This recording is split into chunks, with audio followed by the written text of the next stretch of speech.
всичко се натрупва и си казваш, не е тук моето място. И тук започна цирка. Аз трябва да мина пробен период, който ще бъде между 3 и 6 месеца и който няма да ми бъде заплатен нито една стотинка. Нека го наречем културен шок.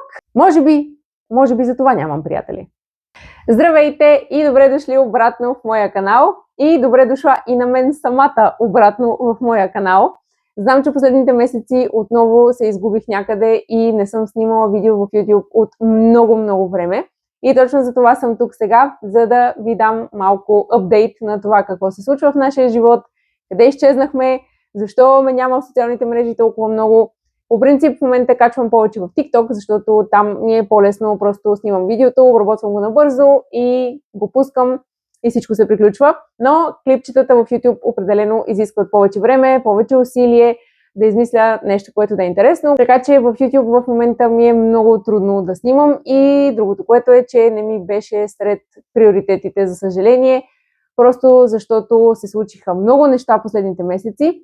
Повечето хубави, но имаше и няколко малки трусове и драми, за които искам да ви разкажа.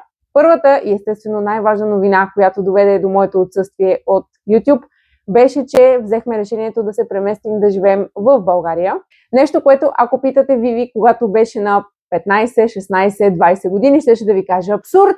Аз няма да се върна никога, на мен ми е много добре тук в Испания и просто няма шанс да се върна да живея в България. Не ми харесва, не искам да живея там, но с годините, с времето нещата се променят, приоритетите на един човек се променят, мисленето му се променя и това се случи и на мен. Има си основателни причини, които сега ще поясня кои са за завръщането ни в България. Повечето хора, когато ни питат защо сме се върнали, предполагат, че е нещо свързано с семейството, корените и така нататък, което също е една прекрасна причина да се завърнеш на родното си място, но в нашия случай, поне в моя случай, не е основната причина. Аз нямах проблем с това да живея в друга държава, тъй като съм отишла много малка и може да се каже, че Испания също е моят втори дом или първи дом и България ми е втори дом, не знам. И двете държави са ми като мой дом, така че не се чувствам дискомфортно там, не се чувствам дискомфортно и тук, въпреки че тук ми е малко по-странно, но сега ще стигнем и до тази точка. Може би най-важната причина, поради която реших да се върна в България, беше професионалното ми развитие, тъй като аз съм доста целеустремен човек, амбициозен човек съм и не виждах как мога да изпълня всичките планове за живота и за професионалното ми развитие, които имам в Испания.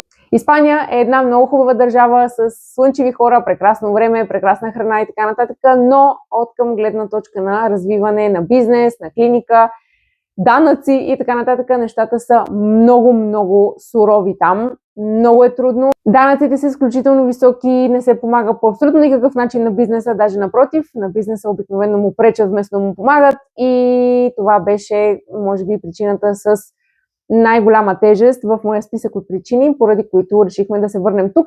Хората в България се оплакват от много неща, данъци, институции и така нататък, но повярвайте ми, в Испания нещата са много по-тежки, ама в пъти по-тежки. Просто е така един пример набързо, за да добиете представа.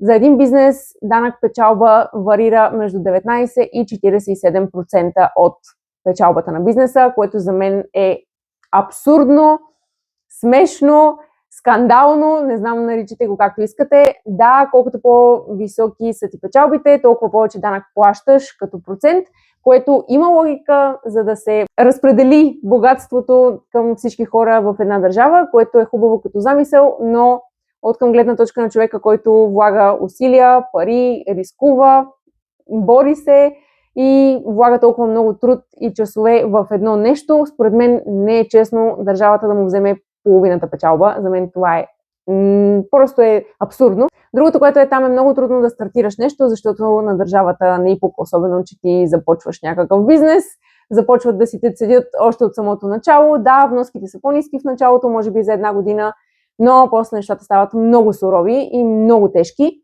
И просто когато човек тегли чертата, няма никакъв смисъл нито да рискува, нито да си влага спестяванията в нещо, което просто обстоятелствата ще те смачкат и няма да успееш да стигнеш до никъде.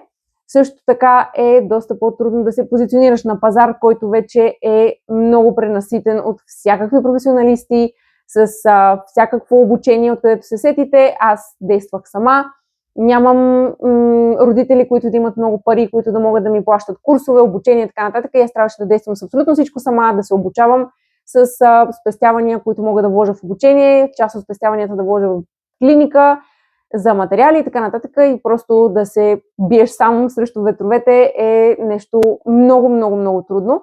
Видях, че ще отнеме много усилия, много пари, много време и никой не ти гарантира успех. По принцип в един бизнес никой така или иначе не ти гарантира успех, но реших, че просто не си заслужават високата цена, която трябваше да платя. Друго нещо, което в момента не е много окей в Испания и конкретно в Мадрид, защото ние живеехме там, са имотите. Имотите са безбожно скъпи, невъзможно е да си купиш имот, нещата в банките са, условията са отвратителни, всичко е пари, пари, пари, пари и още пари и когато си мислиш, че вече си на финала, пак пари и просто е невъзможно. Наемите са ужасно, ужасно високи. В Мадрид нещата бяха такива, че със сигурност една заплата на един от нас двамата отиваше да покрие наема, т.е. наемите са колкото една заплата, а в центъра на Мадрид са колкото две заплати. Така че беше абсолютно невъзможно, защото когато сметнеш другата заплата, трябва да ти стига за храна, разходи, ако имаш автомобил, всякакви разходи в дома ти, непредвидени разходи и след време, ако искаш да имаш и деца и просто когато теглиш чертата, се оказва, че е невъзможно. И това е другата тема, която ни притесняваше, темата за децата, защото в Мадрид обществените детски градини няма места за децата. В момента, в който те видят, че в семейството и двамата родители работят, веднага ти казват, че в обществена няма да влезеш, независимо на какви заплати са родителите. Там влизат само деца, които са в много лошо положение вкъщи, което е разбираемо, но според мен трябва да има повече, може би, обществени детски градини или не знам по някакъв начин да се разреши този проблем. Този проблем никой не го вижда явно, никой не иска да го реши. Следователно, хората, които работят и двамата родители, децата им винаги трябва да са в частна детска градина, просто защото е невъзможно да влезат в друга. Така че частните детски градини цените стартираха от 400 евро на месец нагоре, което означава, че просто няма шанс. Отново не излизат сметките. Ако трябва да разчиташ и на дете-гледачка, която да го вземе от детската градина, изобщо даже не искам и да коментирам, така че просто чисто финансово заради високите цени на имотите нямаше шанс заплатата, моята плюс неговата, да ни стига и да можем да изградим бъдеще. Дойде един момент, в който и двамата сме на 28, Стефчо вече е на 29, започваш да се замисляш на тези теми и си казваш, тук не мога да направя всички тези неща. И естествено, ако проблема беше само един, да речем развитие на някакъв бизнес, да си отворя моя клиника и да си работя за себе си, може би щях да го преглътна, може би по някакъв начин щях да намеря някакво решение, но просто когато си натрупат много неща, като не мога да имам бизнес, не мога да си платя наема, не съм спокойна от към разходи, не мога да имам дете или мога да имам само едно, пък аз искам да имам две или три и всичко се натрупва и си казваш, не е тук моето място. Може би периода, в който бяхме там, в който бяхме малко по-млади, развивахме се, учехме и така нататък, беше окей. Но момента, в който искаш да създадеш семейство, нещата стават доста по-интересни. Ние там бяхме не сами, но имахме само моите родители. Брат ми също си замина за България, което означаваше, че сме на практика почти сами. И просто поради всички тези причини решихме, че ще ни е една идея по-лесно, ако се приберем в България. Даже ако искате, само къщата, в която живеем в момента, ни е безплатна. Не плащаме наем, което естествено в дългосрочен план няма да е нашата цел да останем тук.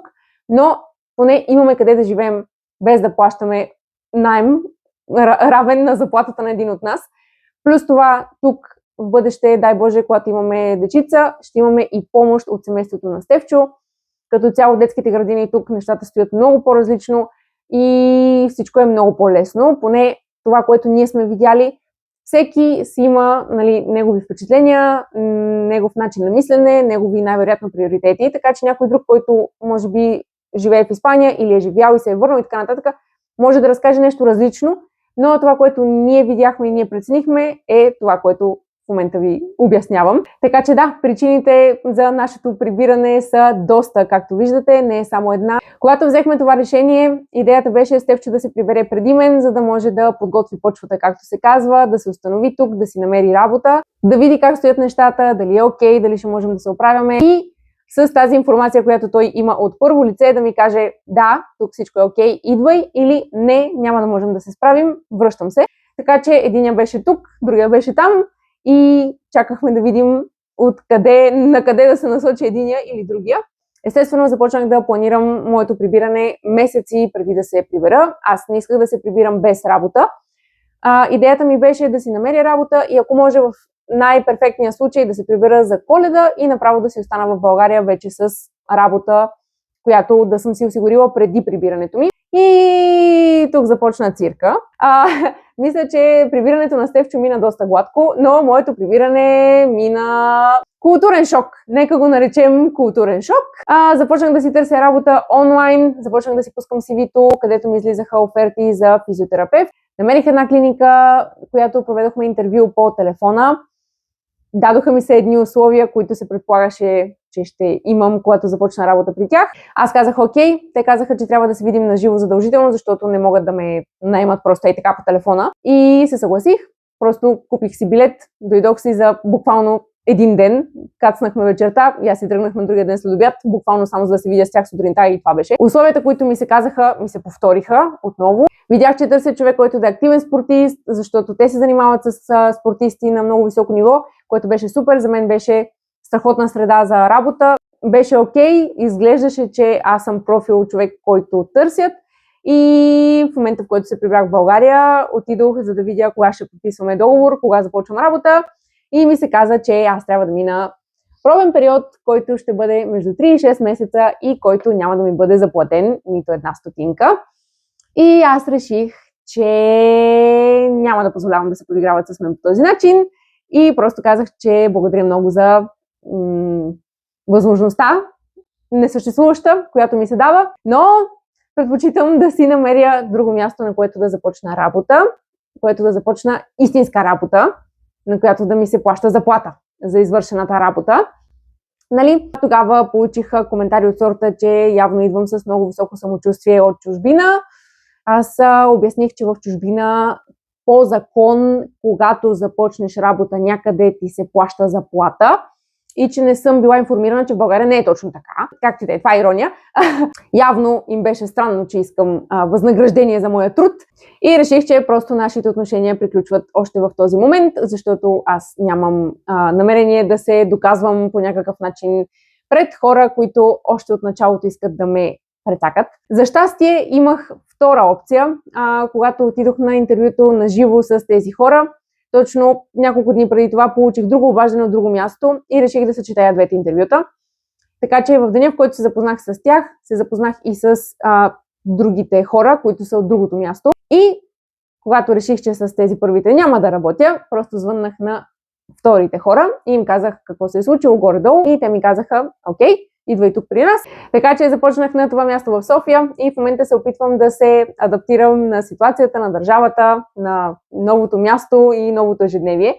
Изглежда малко странно да го казвам като българка, която си е идвала абсолютно всяко лято до тук и не съм изгубила контакт с държавата, но наистина не съм живяла никога в България като възрастен човек, който ходи на работа, който ходи да си плаща сметките и ми е доста странно, много неща са ми много странни. Хората са по-сериозни, малко по-намръщени, винаги някак си ти влизат с по-грубо отношение. Предполагам, е въпрос на време да се адаптирам. Не мога да отрека, че Испания ми липсва. Държавата е прекрасна, наистина. Климата е страхотен, храната е страхотна, приятелите ни там, те си останаха моите приятели естествено там. Тук в България за сега нямам приятели. Имам приятелите на Стефчо и семейството му и така нататък, и моето семейство, което е тук естествено, но приятели, мои лични приятели за сега нямам.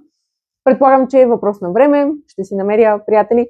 Хубавото е, че пациентите, които идват при мен в клиниката, са много готини хора. За сега все още ми е странно, динамиките тук са малко по-различни, мисленето на хората е по-различно. Едно от нещата, които не ми харесват, е, че хората тук са с доста по-затворено мислене. Аз съм свикнала, например, да прегръщам хората, независимо момче, момиче, да, не знам, нямам проблем да се кача в колата на някой приятел и да ме закара до някъде. Това в Испания не се приема, че едва ли не ти излизаш с този човек или че изневеряваш на мъжа си или нещо подобно. Тук виждам, че нещата са малко по-различни. хората мислят по по-различен начин. Дори разказвах на моето семейство как във фитнеса са ме питали дали мъжа ми позволява да ходя да тренирам сама във фитнеса. И аз бях като, как така да ми позволява? Аз не съм ли голям човек, който сам може да взима решения? Разбирам. Естествено, всичко си е до човека, не всички хора са такива, но това са моите наблюдения до момента. Така има някои неща, които са ми странни, но предполагам, ще се адаптирам по някакъв начин. Има много неща, като например шегите, които правя, които хората не ги разбират. Аз се шегувам много, имам черен хумор, използвам много ирония, шегувам се постоянно с, не знам, на всякакви теми се шегувам и хората не го разбират, вземат го много насериозно, даже някои ми се обиждат, ама как и да е. Може би за това нямам приятели. От тук нататък какъв е плана? Плана е да се опитаме да се развием професионално и лека по лека да си изграждаме нашето гнездо и нашето семейство. Това може да означава да се преместим да живеем в София или в някой друг град, там където излезе възможност, надяваме се да сме способни да отидем, да я грабнем и да следваме мечтите си и нашето личностно професионално развитие, да си направим наш дом, да си имаме наше семейство. Но всичко с времето си. Така че изчезнах малко от YouTube, тъй като трябваше да вземаме доста сериозни решения. Имах съвсем различни мисли в главата си. Също така преместването, опаковането на всички неща, изместването на всичко тук, подреждането на новия ни живот, като цяло новата рутина. Всичко това отклони вниманието ми доста и дори не се усетих кога минаха всички тези месеци и че не съм снимала нищо за YouTube и в YouTube не съм ви разказала какво се случва. И другото, което е, записах се на шофьорски курсове най-сетне, така че даже сега в четвъртък съм на изпит за листовките. Много се надявам да се справя с тях. Въпреки че ме притеснява доста повече кормуването, но надявам се и това да мине и с това да се справя, защото тук в България определено ще ми трябва книжка. Надявам се да успявам да намирам време и да качвам неща в YouTube. Имам едно видео, което си стои подготвено от не знам колко месеца вече и така си стои и чака някой да го дооправи и да го качи. Надявам се скоро да успея и него да кача. И може би да снимам разни влогове, да ви разказвам как вървят нещата с работата, с пациентите, с новия ни живот. Надявам се и вие да сте добре и всичко при вас да е наред и новата година да е започнала с хубави неща, с хубави новини, с нови проекти, с неща, които да ви носят удовлетворение и щастие. Много ще се радвам да ми напишете отдолу в коментарите как е започнала вашата 2026 година. Надявам се, ако е започнала ударно, поне да е било позитивно ударно. Ще се радвам да ми разкажете и да прочита всичко отдолу. Ако ви е интересно да гледате видеа, свързани с фитнес, хранене, живота ми и така нататък, може да се абонирате за канала. Може да ме последвате в Instagram и в TikTok. Благодаря ви, че останахте до края и ще се видим в следващото видео.